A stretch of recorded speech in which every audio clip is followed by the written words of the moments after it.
Olá, alunos! Hoje a gente vai trabalhar sobre gráficos de mudança de estado físico, tá? Nós vamos trabalhar com a curva de mudança de estado físico da água, novamente, porque a água é o melhor exemplo que a gente tem para falar disso.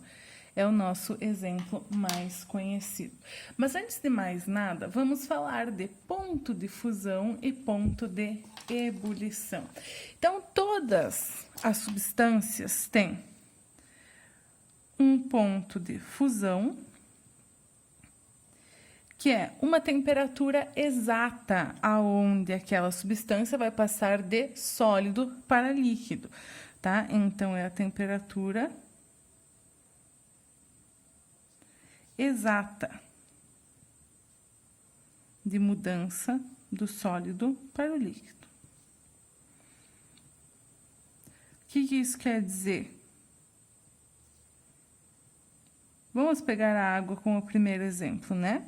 A temperatura de fusão ou ponto de fusão, que a gente pode chamar de PF, da água H2O, é 0 graus Celsius. Então, o que vai acontecer? Quando a água estiver a menos 0,0000001 graus Celsius, ela vai estar em estado sólido. Quando a água estiver a mais 0,0001 graus Celsius, ela vai começar a ir para o estado líquido, ou seja, o gelo vai começar a derreter. Por que a prof está falando tantos zeros? Porque essa temperatura, ela tem uma sintonia muito fina, então um pouquinho que esquenta já começa a derreter, um pouquinho que esfria abaixo de zero já começa a solidificar, né? Nós temos outras substâncias, por exemplo, o oxigênio, O2, né? A temperatura dele de fusão é menos 223 graus Celsius, ou seja, a 223 graus Celsius negativos, se esquentar bem pouquinho, o oxigênio já começa a entrar em fusão, vai do estado sólido para o líquido, certo? Se for o contrário, a menos 223 graus negativos, se for menos 222, por exemplo, já vai ir do estado líquido para o sólido. Então, todas as substâncias do planeta têm exatamente a sua temperatura de fusão, certo? Substâncias puras, né? Então, quando a gente fala da água pura, é 0 graus. Se a gente for falar da água com sal, já tem outra temperatura. Bom, nós temos também o ponto de ebulição. O ponto de ebulição é a mudança de líquido para gasoso, então é a temperatura exata. Exata de mudança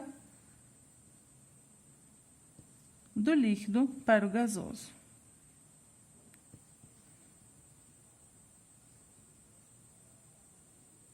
Né, para o vapor. Qual que é, então, o PE, ponto de ebulição da água, né, da água pura? Isso vai acontecer a 100 graus Celsius. Então, quando chegarmos a 100 graus, vai passar do líquido para o gasoso. Agora, vamos pegar novamente o oxigênio, né? Quando ele chegar a menos 183 graus Celsius, ele já vai passar do líquido para o gasoso. Por que o oxigênio tem uma temperatura assim tão baixa, né? De ponto de fusão e ponto de ebulição? Porque não poderia ser diferente. Vamos supor que o oxigênio congelasse a 0 graus, então não ia ter oxigênio nas regiões polares do planeta, né? Então o oxigênio tem que estar sempre disponível aí em forma gasosa. É claro que se não tivesse a evolução e tudo mais, faria com que o ser humano não precisasse de oxigênio, nem os outros seres vivos, né? A gente ia precisar respirar outra coisa, porque o oxigênio não ia ter, né? Mas justamente ele está disponível aí sempre de forma gasosa para os seres vivos, porque tem um ponto de fusão e ebulição muito baixo. Bom, agora vamos para aqui o nosso gráfico. Tá? Então, nós temos aqui, ó, o tempo de aquecimento e a temperatura em graus Celsius.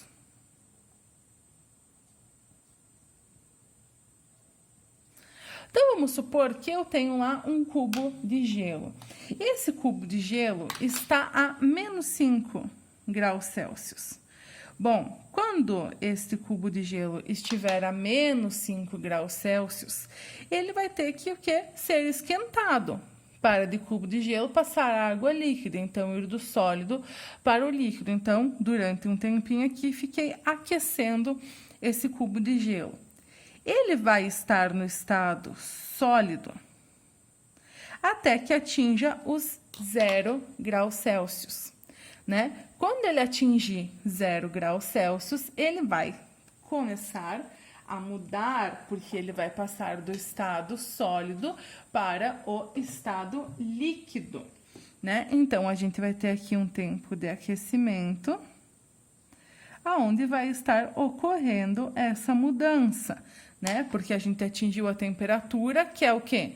Ponto de fusão da água, 0 graus Celsius. Então, no ponto de fusão, ela passa do estado sólido para o líquido. Então, nós vamos anotar aqui que neste momento vai estar ocorrendo o quê? A fusão, que é justamente essa passagem.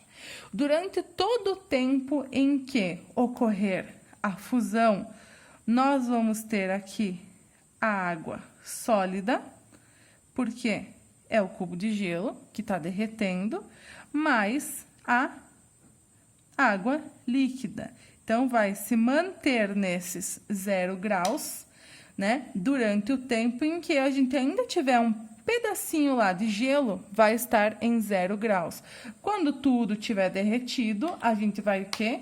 Continuar aquecendo a nossa água. Então, ela vai estar de forma líquida e vai o quê? Passar aqui um tempo até que ela esteja aquecendo. Então, vou pegar a régua aqui para me ajudar a fazer mais bonitinho. Então, nós vamos ter o quê? Durante esse tempo que terminou a fusão, o aquecimento da água líquida. Então, aqui, nesse caso, nós vamos ter só água líquida. O que vai estar acontecendo? Aqui vai ser só o aquecimento dessa água. Então, ela vai continuar líquida até chegar aos 100 graus Celsius, né? Então, só quando chegar aos 100 graus Celsius que nós vamos ter a mudança aí do líquido para o gasoso.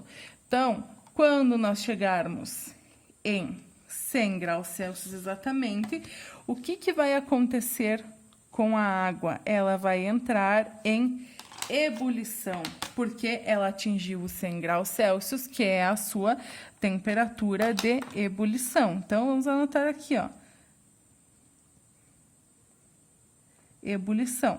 Então, imaginem que vocês têm lá uma panela com água fervendo, né? A gente enxerga a água líquida dentro da panela e a gente enxerga o que?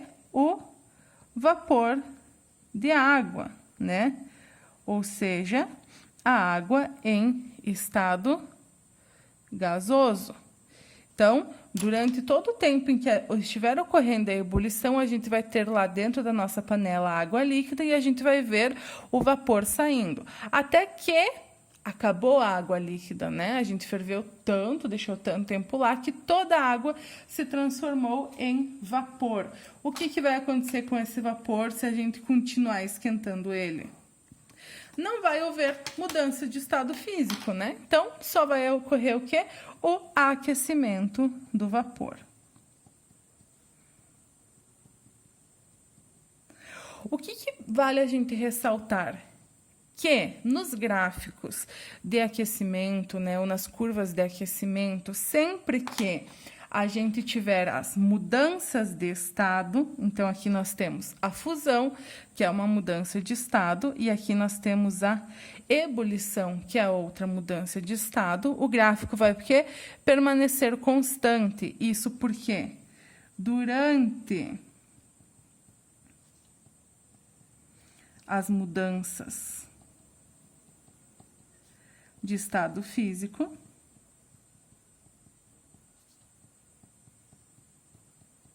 a temperatura é constante.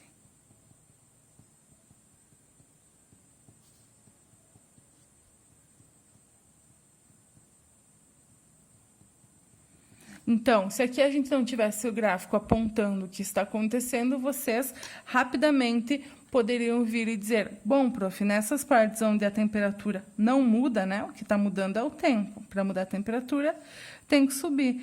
Está ocorrendo mudanças de estado físico, porque a temperatura está constante. Quando o gráfico sobe, a gente só tem o quê? O aquecimento da substância. Beleza? Então, era isso. Bom trabalho.